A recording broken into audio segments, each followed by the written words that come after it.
Bom, hoje a gente vai falar um pouco sobre o metabolismo de proteínas. O que é o metabolismo de proteínas? Ele é a via biosintética mais complexa do ser humano. Cerca de 90% da energia química utilizada para todas as vias bioquímicas é reservada ao metabolismo das proteínas, ao qual envolve mais de 100 enzimas entre a síntese, degradação e destinação. Bom, a biossíntese das proteínas envolve então 5 etapas. Na primeira etapa da ativação dos aminoácidos, o grupo da carboxila do aminoácido deve estar ativado para que ocorra a ligação peptídica e deve sempre existir um elo entre cada aminoácido e a informação contida no mRNA. Logo, a primeira etapa envolve a ligação do aminoácido a uma tRNA. Ocorre no citosol e envolve a participação de enzimas do tipo aminoácido tRNA, sintetases. Já na segunda etapa e na iniciação, onde o mRNA liga-se à menor das subunidades ribossômicas e ao aminoácido tRNA de iniciação. Em seguida, ele liga a uma subunidade maior, que forma o complexo de iniciação e pareando assim com o aminoácido tRNA, com o códon UAG. Aí na terceira etapa, o alongamento, que é formado por uma ligação de aminoácidos e requer a participação de proteínas, conhecidas como fatores de alongamento, e assim como as etapas anteriores, envolve a participação de GTP, que é a guanosina trifosfato. A quarta etapa, que é a terminação e a liberação, ela sinaliza por um condom de terminação. A quinta e última etapa é o enovelamento e o processamento pós-tradução para que a proteína obtenha sua forma tridimensional biologicamente ativada. Bom, focando aqui um pouco no endereçamento, o conceito mais importante dele é que é uma sequência sinalizadora. É uma sequência curta de aminoácidos que direciona a proteína para seu local de ação. E em seguida ela é removida para que a proteína possa tornar ativa e exercer a função. A sinalização também ela é utilizada para a degradação seletiva das proteínas após o seu uso. Uma das vias mais estudadas do endereçamento envolve a translocação da proteína para dentro do retículo endoplasmático, após sua síntese e por meio de sequências sinalizadoras no terminal amino. Esta sequência, ela difere de acordo com a proteína, mas possui algumas características em comum que eu vou citar no próximo slide. Bom, possuem entre 10 e 15 resíduos de aminoácidos hidrofóbicos, possuem pelo menos um resíduo carregado positivamente, que em geral ele é próximo ao terminal amino e anterior aos aminoácidos hidrofóbicos.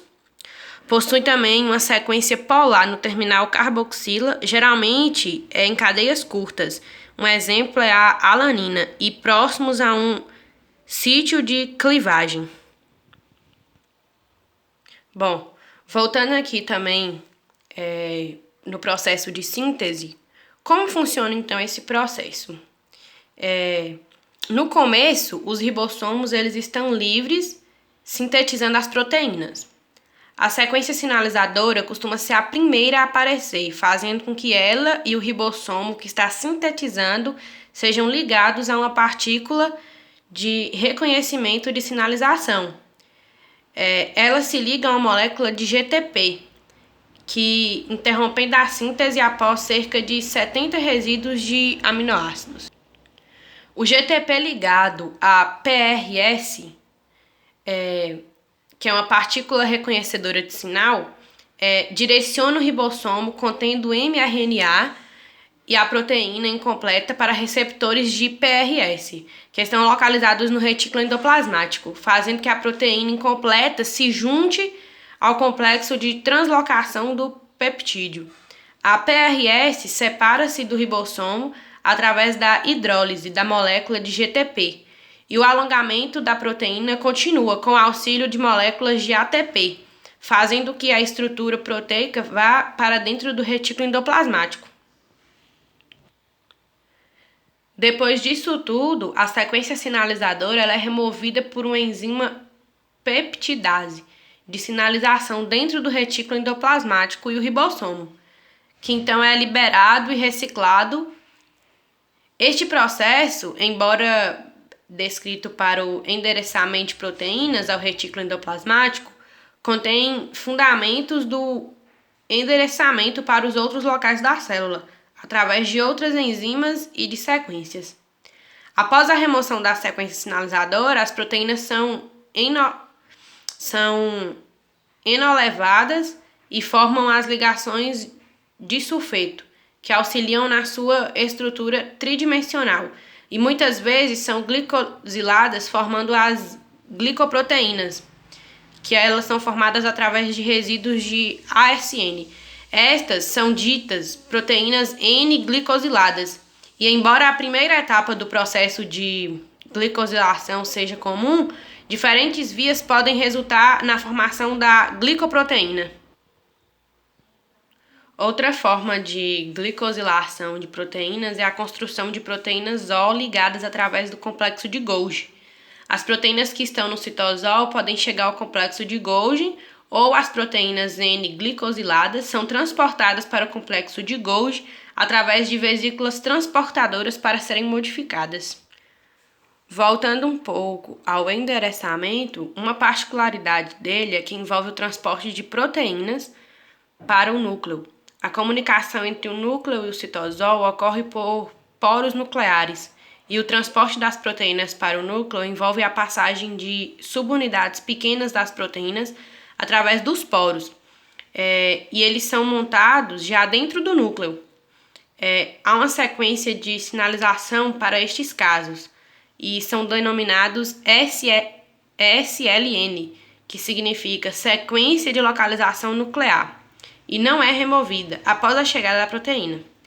Em geral, a sequência contém 4 a 8 aminoácidos básicos consecutivos e podem ser encontrados em qualquer parte da cadeia primária de aminoácidos. O transporte para o núcleo ele ocorre com o auxílio de proteínas ditas hiportinas. Outra forma também de obter as proteínas é através da importação exterior à célula, que é uma forma que ocorre por receptor localizado na membrana, e um exemplo biológico inclui a importação do LDL, que é transferrina e hormônios. E o processo é chamado de endocitose e é explorado por alguns vírus para poderem entrar na célula e usar a maquinária celular para sua multiplicação. Bom, agora vamos falar um pouquinho aqui da degradação das proteínas. Esse processo ele é responsável pela reciclagem dos aminoácidos e por não deixar o nosso organismo formar proteínas anormais ou não desejáveis. O sistema de degradação, eles estão localizados no citoplasma e são dependentes de ATP, no caso são dependentes de energia. Outros processos de degradação podem ocorrer nos lisossomos.